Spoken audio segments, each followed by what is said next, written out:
Hello students, कैसे हैं आप सब लोग। हम लोग पढ़ रहे थे एनवायरनमेंट एंड सस्टेनेबल डेवलपमेंट। आज हम इसका पार्ट नंबर 3 करेंगे। पार्ट नंबर 1 के अंदर हमने बात की इकोसिस्टम के बारे में, एनवायरनमेंट के बारे में, बायोटिक कंपोनेंट्स के बारे में विद एग्जांपल। फिर हमने देखा एनवायरनमेंट के 4 फंक्शन जो तुम्हें आज तक भी याद होगा। अगर तुमने उस दिन कॉमेंट सेक्शन में लिखा होगा तो ध्यान से देखना, तुम्हें याद होगा आज तक। इमेजिन करो या वीडियो पॉज करो, क्लास सोचो कि वो 4 पॉइंट कौन से थे। पक्का तुमने कमेंट सेक्शन में लिखा होगा उस दिन, तो आज तुम्हें याद होगा वो। इसीलिए कहता हूँ लिख लिया करो, जहां भी लिखो लिख लिया करो, वो हमेशा याद रहता है। पार्ट 2 के अंदर हमने क्लास पॉल्यूशन की बात करी, चाहे वो वाटर पॉल्यूशन हो, नॉइस पॉल्यूशन हो और एयर पॉल्यूशन। इनसे कौन कौन सी बीमारियां हो सकती हैं और क्लास इनसे इनके कारण क्या और किस तरीके से इनसे बचा जा सकता है। आज हम जो पढ़ने वाले हैं क्लास, ये भी एक सीरियस इशू है। वो है class excessive exploitation of natural resources.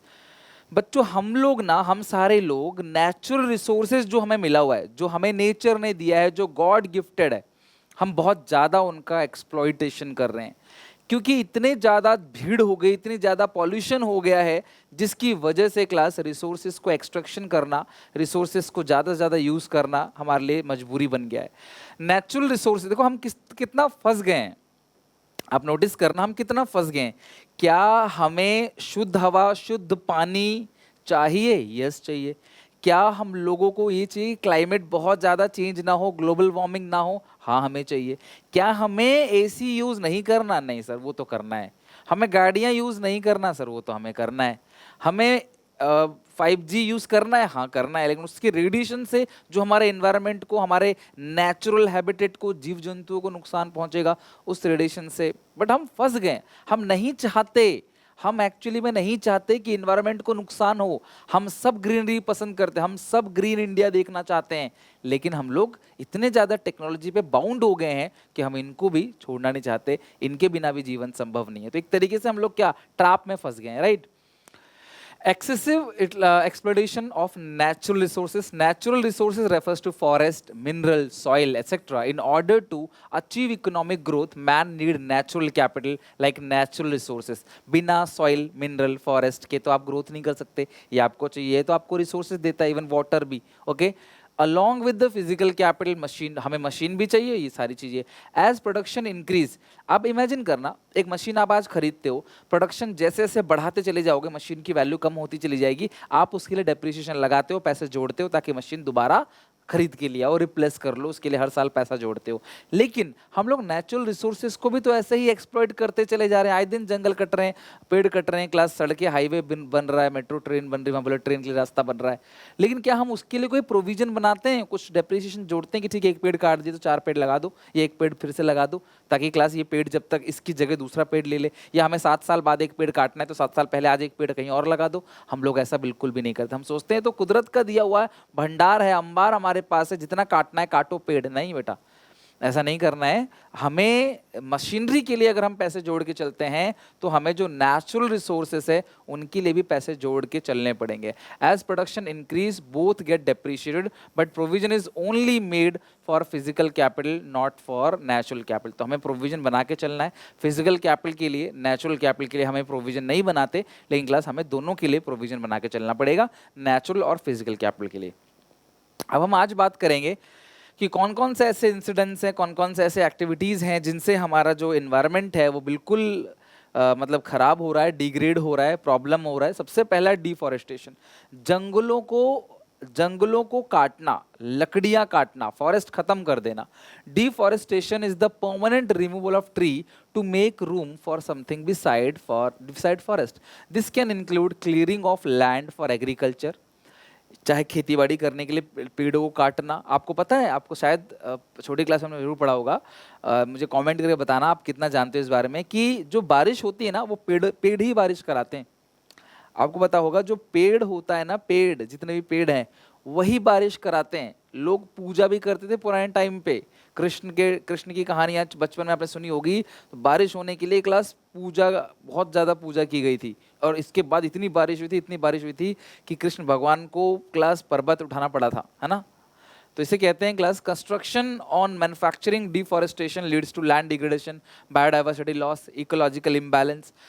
देखो जब होता क्या है ना, इस जंगल में बहुत सारी प्रजातियां रहती हैं। अगर आप इनकी इनको काट काट दोगे पेड़ों को तो उनका हैबिटेट खत्म हो जाएगा, वो कहाँ रहेंगे, वो उनके लिए वो सुइटेबल जगह थी जंगल जहाँ वो रहते थे। कई बार जंगलों में आग लग जाती है जिस वजह से प्रजातियां विलुप्त हो जाती हैं, बायोडाइवर्सिटी का लॉस हो जाता है, कोई एक प्रजाति खत्म हो जाती है, विलुप्त हो जाती है। तो चाहे वो लकड़ी काट रहे हो क्लास कंस्ट्रक्शन के लिए, घर दरवाजे बनाने के लिए, फर्नीचर बनाने के लिए, या फिर टिम्बर फॉर फ्यूल, लकड़ियाँ काट रहे हो ताकि क्लास आप घर पे इनको जला सके, जला के क्लास चूल्हे में खाना वगैरह बना सको। इन सब से एयर पॉल्यूशन भी होता है और साथ में क्लास जंगल की कटाई से लैंड की जो क्वालिटी वो भी खत्म हो जाती है। सेकेंड इज मतलब जो सॉइल की फर्टिलिटी है वो भी खत्म हो जाती है।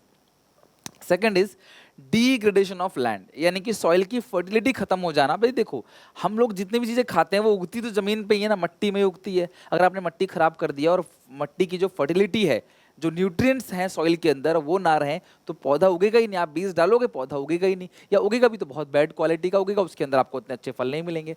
सो degradation of land refers to decline in overall quality of land, यानी soil, water और vegetation condition commonly caused by human activity। हमारी वजह से होता ही है।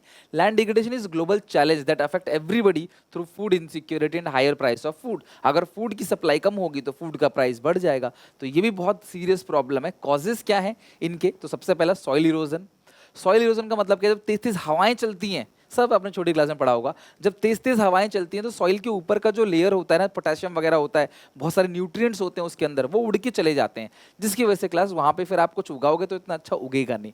तो soil erosion cause by strong wind और flood, it is the loss of upper layer of the soil which contains major nutrients such as nitrogen, phosphorus and potassium for growth of the plant. तो plant growth के लिए सब चीजें होती हैं soil के upper layer में, वो उड़ जाती है क्लास, तो फिर आप वहां अच्छे से उगा नहीं पाओगे कुछ। ओवर ग्रेजिंग, बहुत ज्यादा क्लास अगर आप चर जाते हैं ना जानवरों को आप खेत में छोड़ दो, बहुत ज्यादा चर जाएंगे ना जब वो, तब भी क्लास वहां पे फिर आप कुछ उगाओगे तो नहीं उगेगा। ऐसा एकदम नहीं होता है, कई सालों में होता है।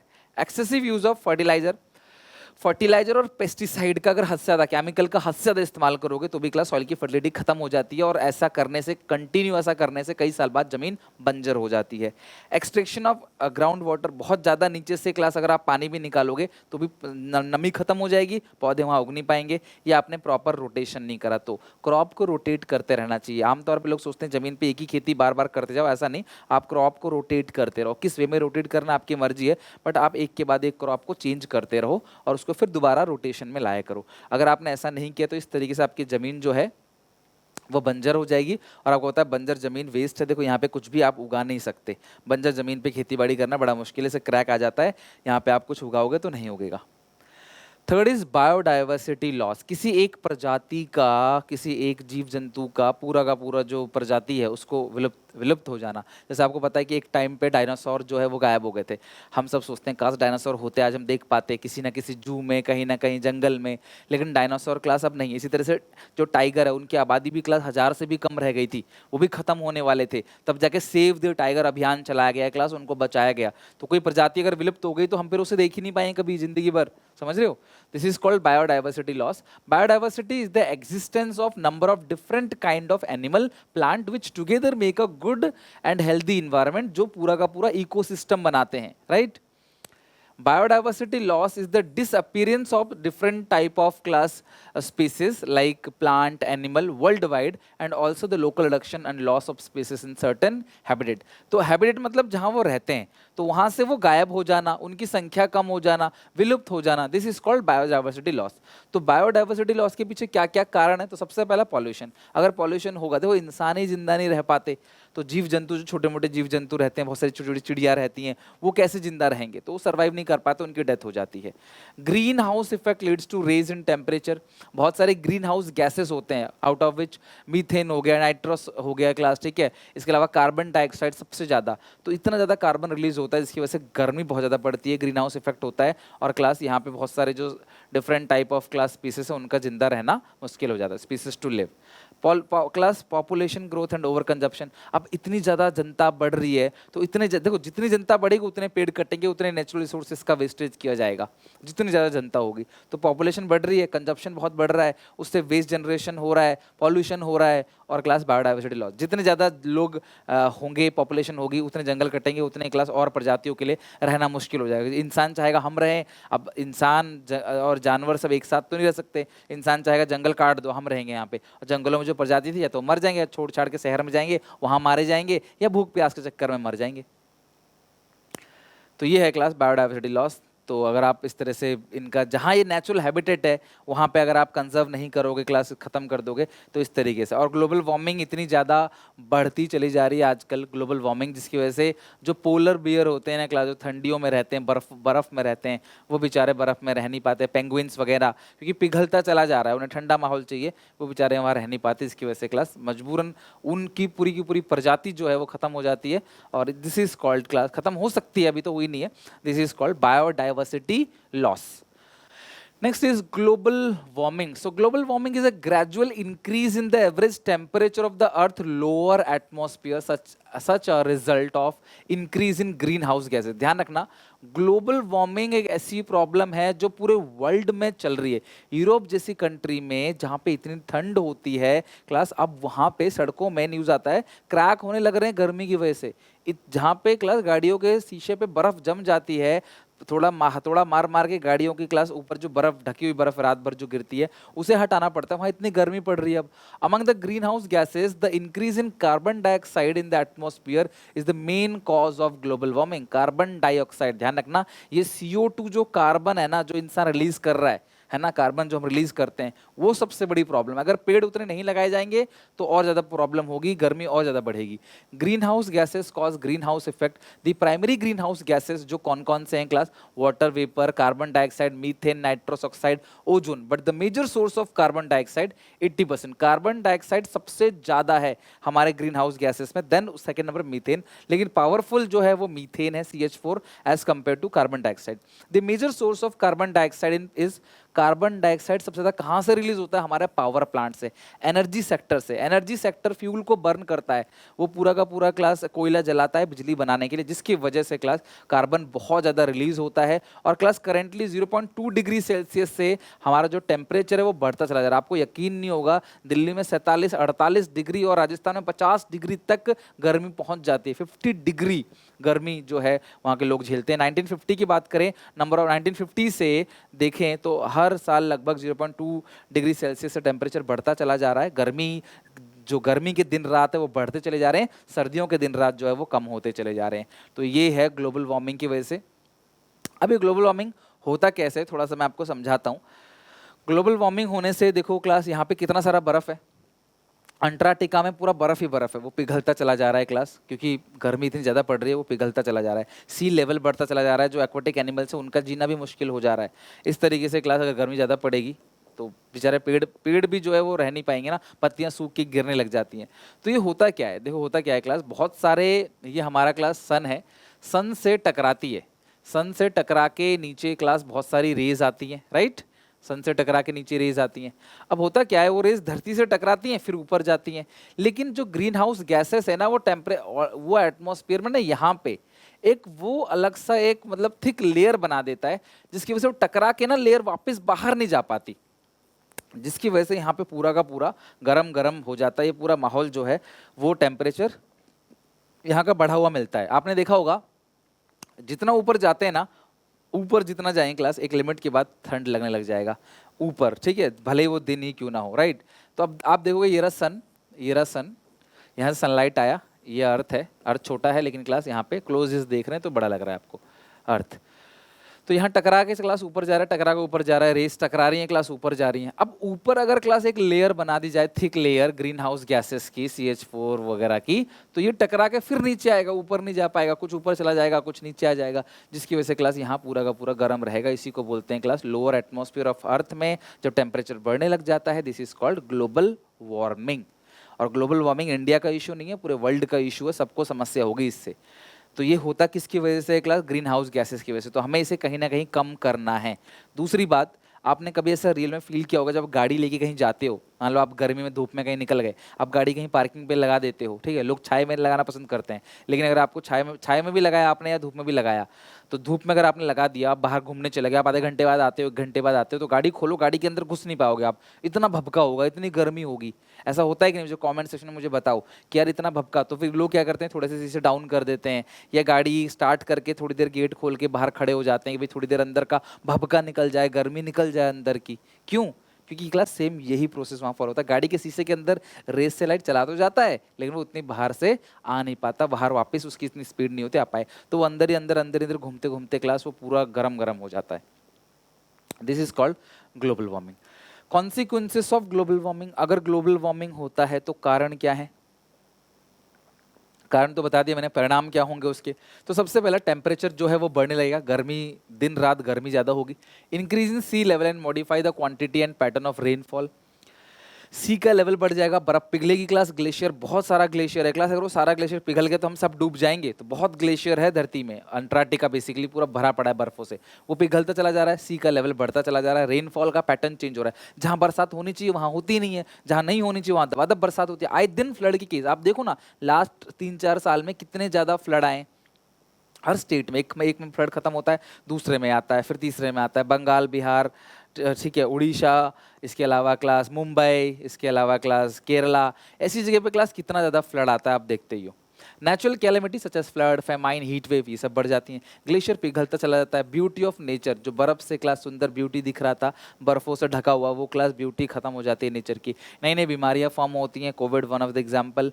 दी global warming is extending the distribution of मच्छर, मॉस्किटोज भी बहुत ज़्यादा बढ़ जाते हैं। मॉस्किटोज को गर्म माहौल अच्छा लगता है, तो जैसे जैसे गर्मी बढ़ती है, ह्यूमिडिटी बढ़ती है ना, मच्छर बहुत ज़्यादा बढ़ने लग जाते हैं। आप देखोगे ना, मच्छर की तादाद बढ़ जाती है बहुत ज़्यादा। Increase in humidity level and their frequent growth in warmer atmosphere, और मच्छर बढ़ते हैं तो डेंगू मलेरिया से बीमारियाँ होती हैं। और क्लास मरीन लाइफ के ऊपर भी ग्लोबल वार्मिंग का बहुत बुरा इम्पैक्ट पड़ता है। Next, ozone depletion. आप सबको पता है, आपने बचपन में पढ़ा होगा, ओजोन लेयर होता है, राइट? मैं आपको दिखाता हूँ। सन से आने वाली रेज जो है ना क्लास, ये धरती पे टकराती हैं, तो सन से बहुत सारी ऐसी रेज आती हैं क्लास जिसको बोलते हैं अल्ट्रा वायलेट रेज। तो अल्ट्रा वायलेट रेज को रोकने के लिए क्लास एक लेयर होता है, जिस लेयर को बोलते हैं क्लास ओजोन लेयर। अब ये जो ओजोन लेयर है ना क्लास, इसको आने नहीं देता है, इसको वापस भेज देता, टकरा देता है, उसे खत्म कर देता है, वापस भेज देता है, इसे आने नहीं देता है। लेकिन क्या हो अगर ये ओजोन लेयर में छेद हो जाए, तो क्लास जो हार्मफुल रेज है, ultraviolet rays, UV rays, वो क्लास धरती पर टकराएंगे और हमारे ऊपर गिरते हैं, तो हमें स्किन कैंसर जैसी बीमारियां हो सकती हैं। तो ओजोन लेयर में भी ना डिप्लेशन पाया गया, उसकी लेयर पतली पाई गई, छेद पाया गया, तो एक सीरियस इश्यू हो गया। अंटार्कटिका में देखा गया क्लास, इतने बड़े डायमीटर का क्लास, रेडियस का या डायमीटर कुछ भी कह लो, इतना बड़ा होल पाया गया ozone layer Antarctica polar region में। तो शुक्र करो कि ये पोलर रीजन में था, अगर ये नॉर्मल किसी रीजन में होता तो पोलर रीजन में लोग कम रहते हैं, तो यहाँ पे क्लास अंटार्कटिका में तो लोग रहते ही नहीं, तो यहाँ पे इनको नुकसान कुछ नहीं हुआ। नहीं तो अगर ये कहीं और होता तो वहाँ पे क्लास इतना ज़्यादा नुकसान होता कि लोगों को स्किन कैंसर जैसी बीमारी, जिसके ऊपर पड़ेगी उसे बीमारी हो सकती है। तो ओजोन लेयर को डिप्लीट नहीं करना, और हमारी एक्टिविटी की वजह से ओजोन लेयर जो है वो डिप्लीट होता है। Ozone depletion refers to phenomenon of reduction in the amount of ozone in stratosphere. Stratosphere क्या, एटमॉस्फियर का लेयर होता है, ठीक है? थर्मोस्फियर, स्ट्रेटोस्फियर, मेसोस्फियर, एक्सोस्फियर, अलग अलग क्लास लेयर होते हैं, आपको यहाँ पे दिख जाएगा। ट्रोपोस्फियर ये रहा क्लास लेयर, और ये रहा स्ट्रेटोस्फियर। तो यहाँ पे होता है क्लास आपका ओजोन लेयर, और इसमें लिखा है the problem of ozone depletion is cause by high level of chlorine और bromine compound in the stratosphere. The origin of this compound, class ये जो ओजोन डिप्लीशन होता है वो किसकी वजह से होता है, ध्यान समझना, पेपर में आ सकता है क्वेश्चन। क्लोरोफ्लोरोकार्बन, क्लोरीन और ब्रोमीन से मिलके बनता है क्लोरोफ्लोरोकार्बन, यूज, जो कि कहाँ यूज किया जाता है, कूलिंग सब्सटेंसेस में, like air condition, refrigerator. As a result इसकी वजह से क्या होता है, ओजोन लेयर का डिप्लीशन होता है, जिसकी वजह से ऊपर से सनलाइट के थ्रू बहुत सारा अल्ट्रावायलेट रेडिएशन धरती पे आती हैं, और क्लास उसमें स्किन कैंसर जैसी बीमारियां उनको हो सकती हैं। ओके, इसके बाद लिखा है क्लास बहुत सारे फाइटोप्लैंक्टन, छोटे छोटे क्लास जुगनू जैसे चमकने वाले छोटे छोटे कीड़े होते हैं पानी के अंदर, उनकी तादाद को भी कम कर देता है, एक्वाटिक ऑर्गेनिज्म को इफेक्ट डालता है। 1979 से 1990 तक देखा गया, लगभग जब नया नया एयर कंडीशन आया था, फिर रेफ्रिजरेटर आया था, तब क्लास बहुत ज़्यादा क्लोरोफ्लोरोकार्बन उससे रिलीज हो रहा था, लगभग 5%, बहुत होता है 5% ओजोन लेयर में गिरावट आई, जिसके बाद सरकार ने क्लास एक ट्रीटी साइन किया, समझौता साइन किया, this is called Montreal protocol. ध्यान समझना, मॉन्ट्रियल प्रोटोकॉल के तहत इन्होंने क्या कर दिया, बैन कर दिया यूज ऑफ क्लोरोफ्लोरोकार्बन कंपाउंड। तो जिन जिन चीजों में क्लोरोफ्लोरोकार्बन यानी CFC का यूज हो रहा था उसको बैन कर दिया, जिसकी वजह से ओजोन डिप्लीशन कहीं ना कहीं कम हुआ। और क्लास ऐसा पाया गया कि जो ये छेद था पोलर रीजन में, ये भी धीरे धीरे रिकवर होने लगा उसके बाद, मॉन्ट्रियल प्रोटोकॉल के बाद से।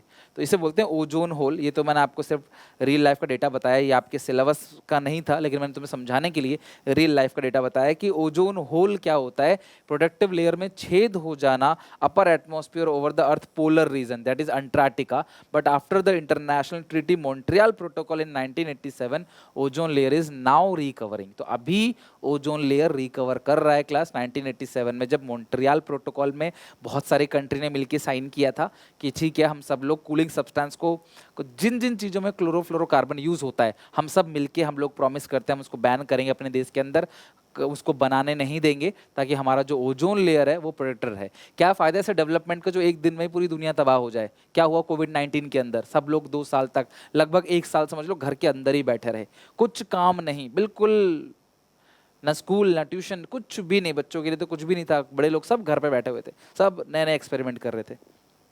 तो ऐसी चीज़ें और बढ़ती चली जाएंगी क्लास, अगर बहुत ज़्यादा हमने रिसोर्सेज को वेस्टेज किया, नेचुरल रिसोर्सेज को एक्सट्रैक्ट किया, पॉल्यूशन किया। तो चिपको मूवमेंट, यह आंदोलन आपने कभी पढ़ा होगा। चिपको मूवमेंट का मतलब क्या है कि बेसिकली पेड़ों को गले लगा लेते थे लोग ताकि कोई पेड़ ना काट सके। मतलब वो ये ना कि इसको कुछ कहने से पहले तुम्हें मेरी लाश से गुजरना पड़ेगा, ये कुछ वैसा ही है।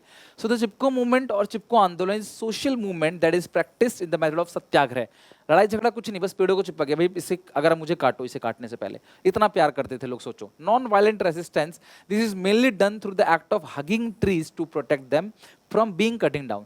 द फर्स्ट चिपको मूवमेंट की शुरुआत जो किया था ना class, Mandal village Alaknanda valley के पास, उत्तराखंड के बच्चे समझ जाएंगे, 1973 में। और नेक्स्ट 5 ईयर तक ये अलग अलग जगह पहुंच गया पहाड़ी एरिया में। इसकी जो शुरुआत की थी वो की थी क्लास सुंदरलाल बहुगुणा ने। किसकी शुरुआत की थी क्लास की? सुंदरलाल बहुगुणा ने क्लास इसकी शुरुआत की थी। और तब तो उत्तराखंड जो है वो यूपी का ही पार्ट था, उत्तर प्रदेश का। सुंदरलाल बहुगुणा ने चिपको मूवमेंट की शुरुआत की थी। कर्नाटका में भी चिपको मूवमेंट जैसा ही क्लास आंदोलन पाया गया लोग करते हुए। एपिको मूवमेंट, यहाँ पे भी क्लास लोग पेड़ों को हक कर लेते थे। सलकानी फॉरेस्ट और इन सिरसी डिस्ट्रिक्ट लगभग 160 मैन वुमेन चिल्ड्रन जो है पेड़ों को हक कर लेते थे, जिसकी वजह से क्लास पेड़ों को, मान लो लकड़ी काटने वाला है, पेड़ों को अब गले लगा लिया आपने, भाई कैसे वो लकड़ी काट पाएंगे, फिर वो चले जाते थे। ठीक है, तो ये सारी चीज़ें क्लास उस टाइम पे बहुत था। उस टाइम पे इतना मीडिया नहीं था, सोशल मीडिया नहीं था, लोग फिर भी देखो पेड़ों को प्रोटेक्ट करते थे। आज इतना सोशल मीडिया, इतना लोग शेयर करते हैं ये अभियान, इतना पैसा जोड़ो पेड़ बचाने के लिए, पेड़ लगाने के लिए, स्टिल क्लास हमारे यहाँ पे प्रॉब्लम सॉल्व नहीं हो रही। नई नई बीमारियाँ इमर्ज हो रही हैं, और क्लास गर्मी बहुत ज़्यादा बढ़ती चली जा रही है, भुखमरी हो रही है लोगों को, जीव जंतु भी जिंदा नहीं रह पा रहे, ऐसी सारी प्रॉब्लम हो रही है। सो चिपको मूवमेंट और एपिको मूवमेंट, डेट वगैरह ना याद करो तब भी चलेगा, बस ये याद रखना सुंदरलाल बहुगुणा ने चिपको मूवमेंट की शुरुआत की थी। और एपिको मूवमेंट किसका था क्लास? कर्नाटका का। बस आप इतना ध्यान रखना और कुछ नहीं। देखो क्लास, ये रियल इमेजेस है, पहाड़ी लोग हैं, देखो इस तरह से पेड़ों को पकड़ लेते थे कि भाई पेड़ों को मत काटो। समझ रहे हो बात को? हमें काटना पड़ेगा पेड़ों काटने से पहले। बड़े बड़े पेड़ हुए, देखो कितने बड़े बड़े पेड़ है, तो लोग फिर चले जाते थे, वो जो अंग्रेज थे वो चले जाते थे, पेड़ों को नहीं काटते थे। डन। चलो, तो अब हमारा लास्ट टॉपिक रह गया है जो कि है सस्टेनेबल डेवलपमेंट, जो इस चैप्टर का दूसरा पार्ट है। अगली क्लास में इसको शुरू करेंगे और A to Z खत्म करेंगे, क्योंकि सस्टेनेबल डेवलपमेंट से एक क्वेश्चन पूछा जा सकता है। ठीक है, बाकी यहाँ पे क्लास इको अकाउंट्स का और BST का प्लेलिस्ट अटैच कर दिया है, आप अकाउंट्स और BST भी साथ साथ प्रिपरेशन कर लो। अपना सिलेबस जल्दी से स्पीड बढ़ा के खत्म करो सब कुछ, फिर बाद में रिवीजन प्रैक्टिस पेपर वगैरह बनाएंगे, बहुत मजा आने वाला है सेशन में। बस आप सिलेबस एक बार डीपली खत्म करो, फिर हम लोग वन शॉट लेके आएंगे। जब तक डीपली खत्म नहीं होगा ना, वन शॉट से कोई फायदा नहीं होगा। एक एक चैप्टर एक एक बार में अभी मत पढ़ो, वो क्लास धीरे धीरे हम लोग क्लास नवंबर दिसंबर में हम लोग वही करने वाले हैं। राइट, बाकी मिलते हैं नेक्स्ट वीडियो में, तब तक टेक केयर, बाय बाय। अच्छी लगे वीडियो तो लाइक करिए, कमेंट करना मत भूलना प्लीज यार। आप लोग चैनल सब्सक्राइब नहीं करते, पता नहीं क्यों इतनी मेहनत होती है डेली बेसिस पे। ऐसा कोई दिन हो जिस दिन मैंने कमिटमेंट को पूरा ना किया हो, तो प्लीज यार सब्सक्राइब करके बेल आइकन दबा दो, मुझे मोटिवेशन मिलेगा, मैं जी जान लगा दूंगा आपके पीछे। मिलता हूँ नेक्स्ट वीडियो में, तब तक टेक केयर, बाय बाय।